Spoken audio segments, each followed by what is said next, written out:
Cool.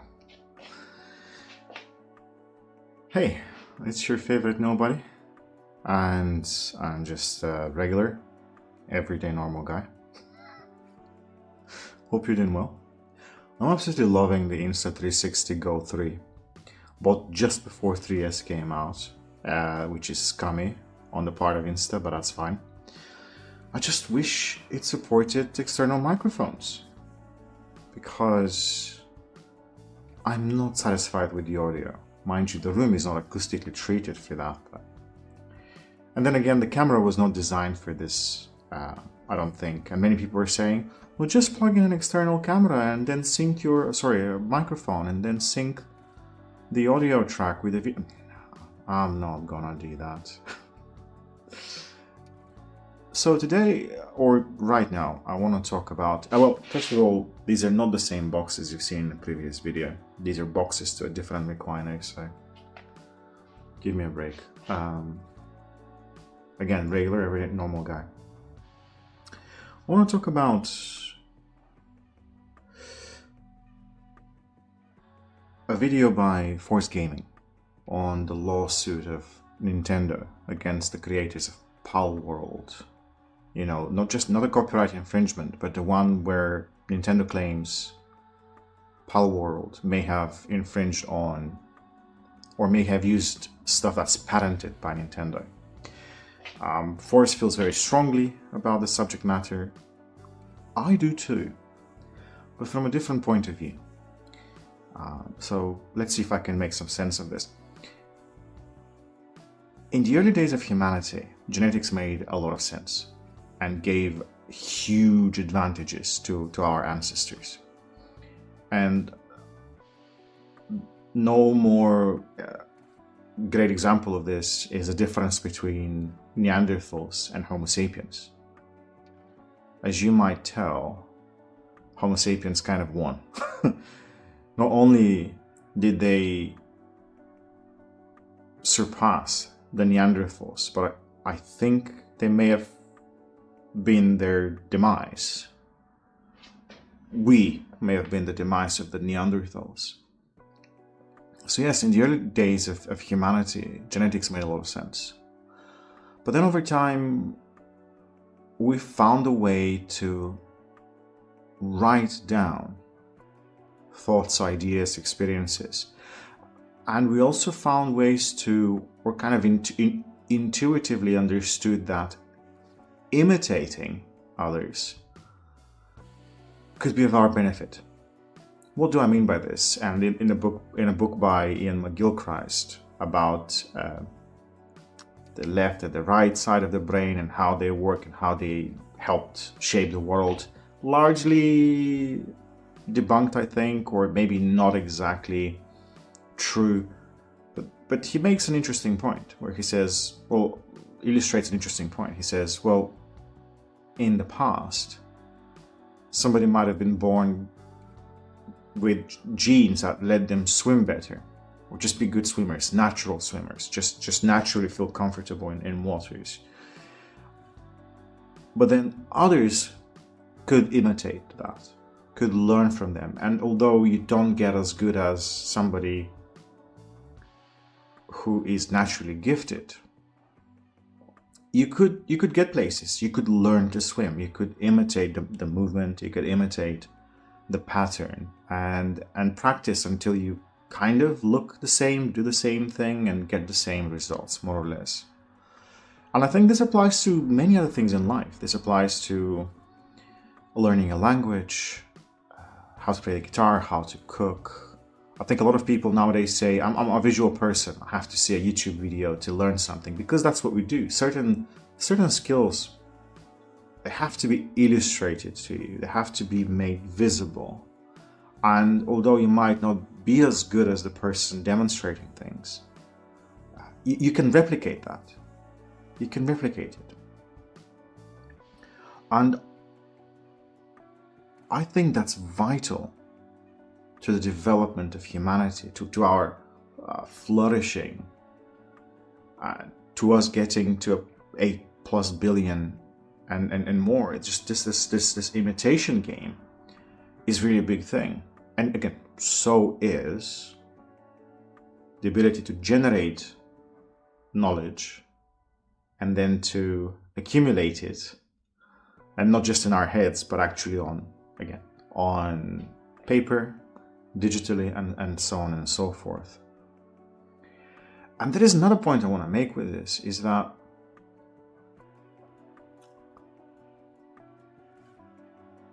I believe that certain things in life can re-emerge regardless of circumstance. Let me say that in a different way.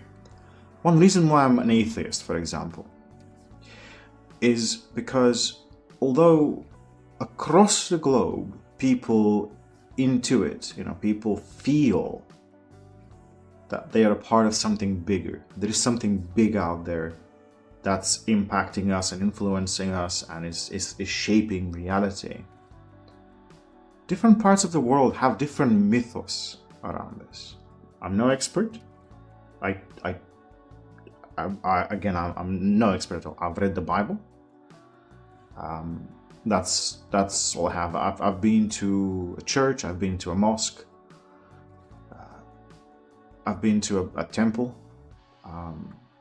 But again, I don't speak that language. I don't understand that world, nor I care to understand it, only from a cultural point of view. But what I'm saying is, math did not work that way. Certain aspects of objective reality, even if they are reset back to zero, they will eventually end up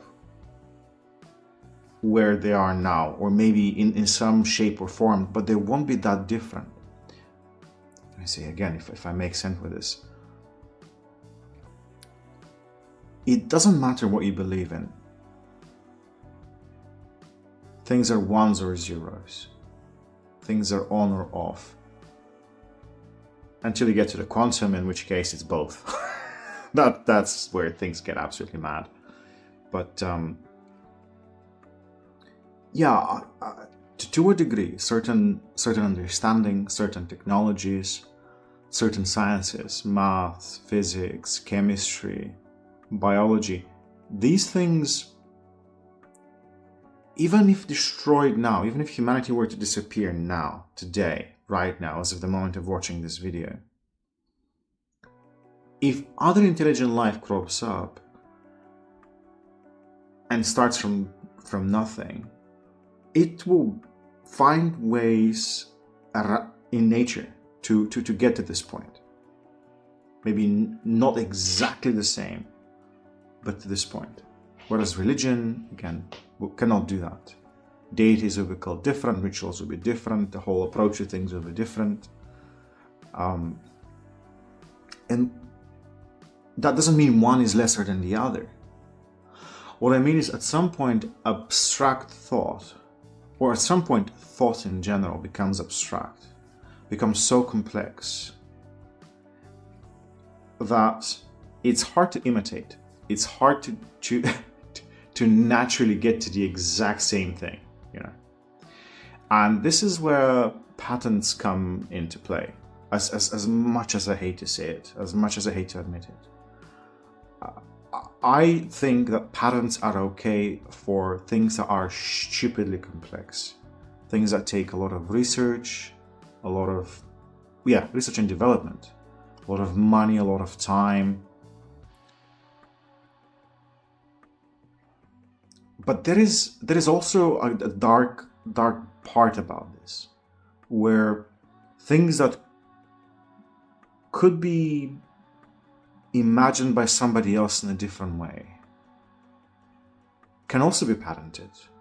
Take Two, for example, and their infamous lawsuit against It Takes Two, and so many other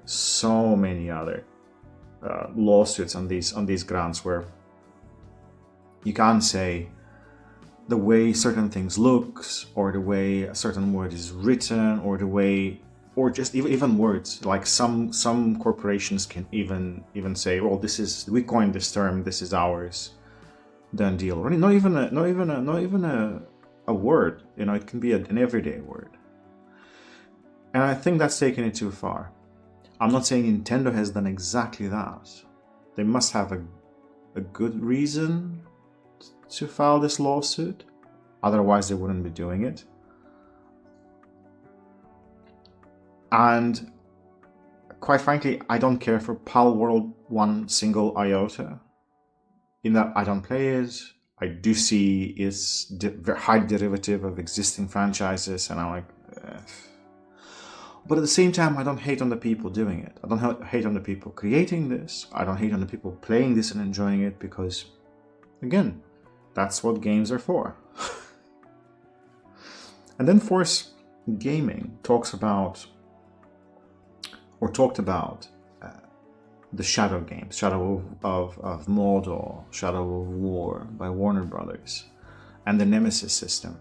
And I remembered about that. He reminded me of that. He reminded me of the fact that probably one of the coolest open world systems to me, one of the more emergent-like systems, the Nemesis system, was indeed patented. And it's locked away for decades. It's not accessible to anybody who isn't ready to pay a fee to Warner Brothers, or they themselves create a game using it. And yeah, I think that's terrible. I think that's genuinely horrible. Because the Nemesis system, I suspect, until they got to the point where it is, was a complex and expensive undertaking. But locking it behind decades of time does not make any sense at all. It stops being a competitive advantage. It becomes an intentional way of locking things away, and then they stagnate. Unless they're somehow in the background working on Nemesis System 2.0, and we're gonna get our minds blown in the next few years, which again I very much doubt, because it's Warner Brothers. It's 25 years of stagnation, 25 years of intentional limitation, because of money. Because we cannot shake off our humble, primitive beginnings. And again, I'm not judging corporations, I'm not defending them either, they don't need defending. I am not a legal expert, never claim to be. I feel patents should exist for a reason, because again, you cannot just reach the same point of complexity as somebody who spent an awful lot of time creating these systems. So to a degree, there's a certain threshold after which you have to say, well, wait, this is bespoke. This was really handcrafted, and there's so much time and money and effort spent into it, really well thought out. And I get if you put that away or lock it behind a paywall, say for a year, 2, 3, 5 years, that's fine. But I think the law needs to start stepping in on this and push back a little bit and say, is 25 years still competitive advantage? What? So basically we're saying we've invented this thing, it is fantastic, we made a certain amount of money with it, now we're going to lock it so nobody else can use it, so they don't make money from it. At some point, this is, I feel, is no good for anyone. It's actually no good for anyone. It doesn't make any sense. Initially, it does, the first few years, just so you can have that competitive advantage, because, again, people do it because people do it. Money. But then at some point, it stops being useful to anyone. It stops being useful to anyone. And so we'll just see how that goes. We'll see how Nintendo handles this situation. We'll see how Pal World will handle the situation. I don't think it's the end of Pal World and the studio behind it. There are going to be some back and forth between them. The penalties will be paid, changes will be made. But it's just something that I wish wasn't news, because it does irk you. It can upset you if you start thinking about where we were and how far we've come and how backwards some of these decisions are. Just are. Yeah, thanks for watching. I'll see you in the next one.